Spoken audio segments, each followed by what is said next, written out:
had to know. That's fucked up, bro. भाई जाना सो जा घर जाके यार. Bro. Bro, are you fucking mad? ये रोकना कर सकते हैं bro.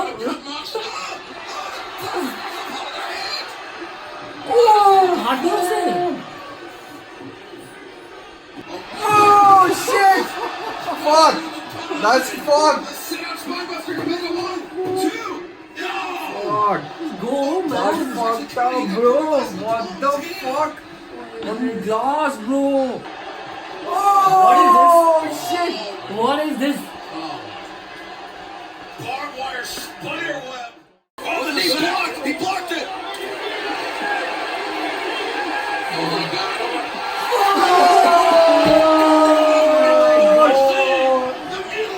Oh shit! That's fucked up. That's fucked up. Bro, they're shivering and shit, bro. This is fucked. Pin, bro, pin. 3, fuck off.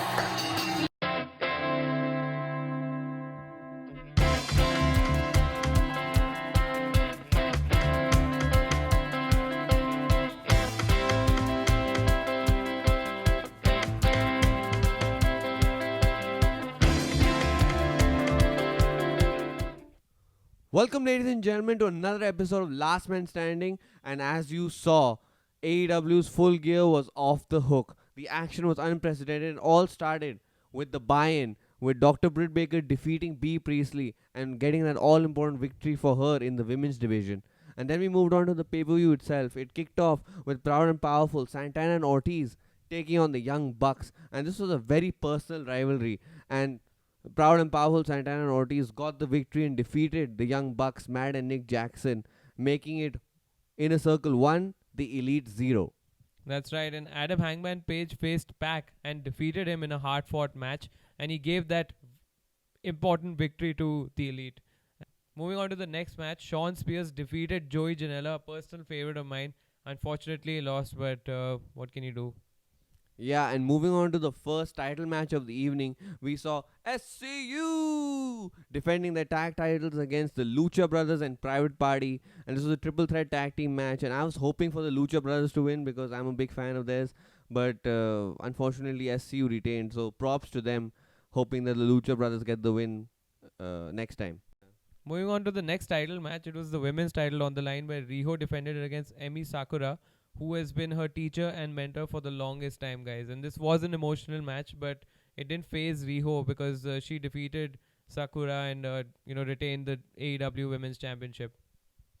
Yeah, and moving on to the main event of the evening, where we saw Chris Jericho, Le Champion, defending his AEW World Heavyweight Championship against Cody Rhodes. And Cody Rhodes had a lot coming into this because by his own admission, he stated that should he lose this match, he will never ever challenge for the AEW World Heavyweight Championship ever again. He had his best friend MJF in his corner, and it was a very hard-fought match, and Cody was bleeding, and by the end of it, he was in the walls of Jericho and had suffered a lot of punishment. And MJF couldn't see this anymore, and he threw in the towel. And Jericho retained his AEW World Heavyweight Championship by a technical submission. And now it's clear as day that Cody Rhodes will never challenge for the AEW World Heavyweight Championship. And the night only got worse for him because MJF turned on him, delivered a low blow, and left him lying in the ring and officially betraying his so-called mentor and best friend. And moving on to the unsanctioned main event of the evening, where we saw Jon Moxley take on Kenny Omega in a lights out unsanctioned match.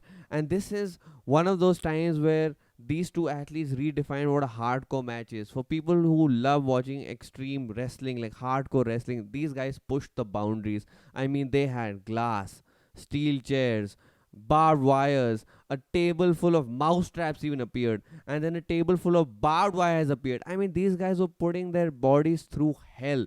And mercifully, Jon Moxley ended the match and got the win and defeated Kenny Omega and proved why he is the king of violence. That's right. That Full Gear was really action-packed, guys. You can see some of the highlights that we put in the intro. And the aftermath that followed, starting from MJF, I mean, everyone was shocked that he turned on Cody Rhodes, and he came out to explain just why he did that. and he said that Cody was pressing him under his thumb, and he could not.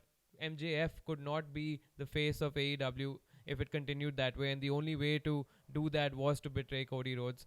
And we did see a little bit of a tease of him joining, or may be joining, the Inner Circle, where him and Chris Jericho had a bit of a chat, but it was promptly interrupted by Cody Rhodes, who came out and started attacking MJF, and this broke in a brawl.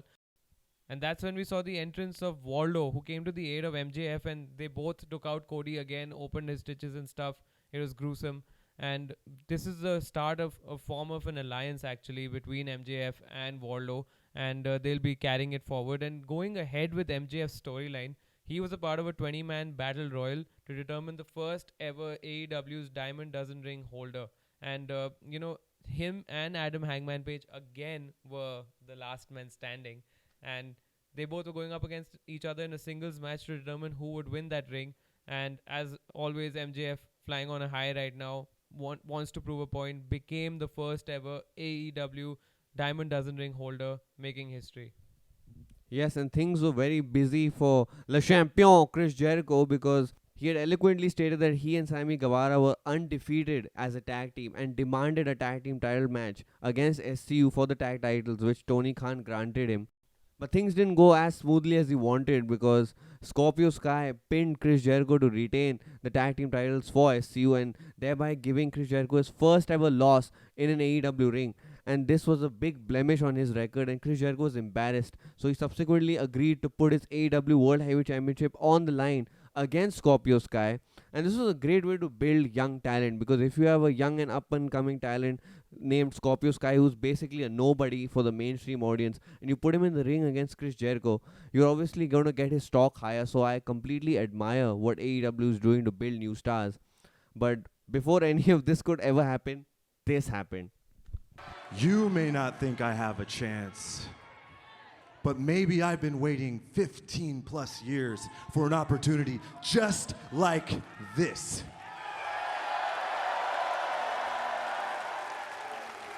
And maybe next week, I'm gonna beat you for the AEW title and turn Le Champion into Le Bitch.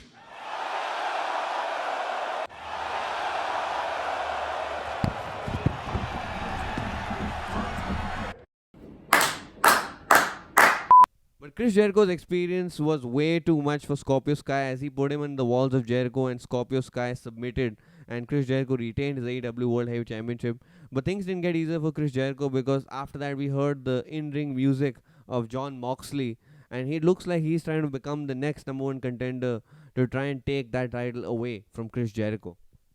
Yeah, that's right. That's really interesting and really intense. And speaking of intensity, the rivalry between the Young Bucks and Proud and Powerful was heating up immensely, and they were brawling backstage and going hammer and tongs at each other backstage, basically. And in the most recent episode, we saw Sammy Guevara and Proud and Powerful find Brandon Cutler, who's the longtime best friend of the Young Bucks and the videographer for their web series, the YouTube web series, Being the Elite.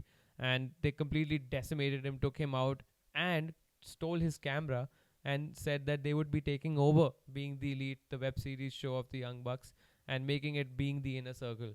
But then we saw on that show that Nick Jackson, how he brought that back. We're going to leave links below for you guys to check that out. It's highly entertaining. Must see it. And, this basically is building up the storyline of Inner Circle versus Elite. And another prediction that my brother and I had was that Dustin Rhodes would actually be facing Jake Hager in the future episodes of AEW Dynamite. This might actually happen because Jake Hager broke Dustin's arm, and he obviously has wants revenge. And this would just be one more fight between the Inner Circle and the Elite. And speaking of the Elite, another member of theirs was trying to get back on track, namely Kenny Omega, and he had that opportunity when he was going to face Pac and try and avenge that loss at All Out. And during that match, you saw moments of the old Kenny Omega. He was trying to get back his confidence, and it kind of proved right, because he did manage to beat Pac and get that win back. And it looks like he's finally finding his feet in AEW. On the flip side of that, we saw Adam Hangman Page quit the Elite because he's tired of being the least successful member of that group, and he's trying to branch out on his own and try to get some accolades so that he can get back in that group and have a certain pedigree that matches his members. So lots to look forward to there because it's not all rosy with the elite. So we'll see how the story unfolds in the following weeks. Yeah, that's right. And there you have it, guys. We've covered a full year's worth of action of AEW. And it all started on 1st January 2019 when the company actually kicked off, followed by 4 pay-per-views that took place and the launch of their TV show Dynamite, and leading up to their latest pay-per-view, Full Gear. And, we've covered all the action thus far on our previous episodes, and we're going to leave links below. So do check them out if you want to know full background about AEW. So do check out the highlights of the most recent pay-per-view, Full Gear, and the subsequent television tapings that took place. We've put all the highlights in the description below. And do follow All Elite Wrestling on all the social media channels. They have actually provided a real legitimate alternative for us wrestling fans. So do show them the love, do support them. Hey, if you like that video, hit the subscribe button. And to know everything about All Elite Wrestling, you know who to call. We're the last man standing, and we'll see you.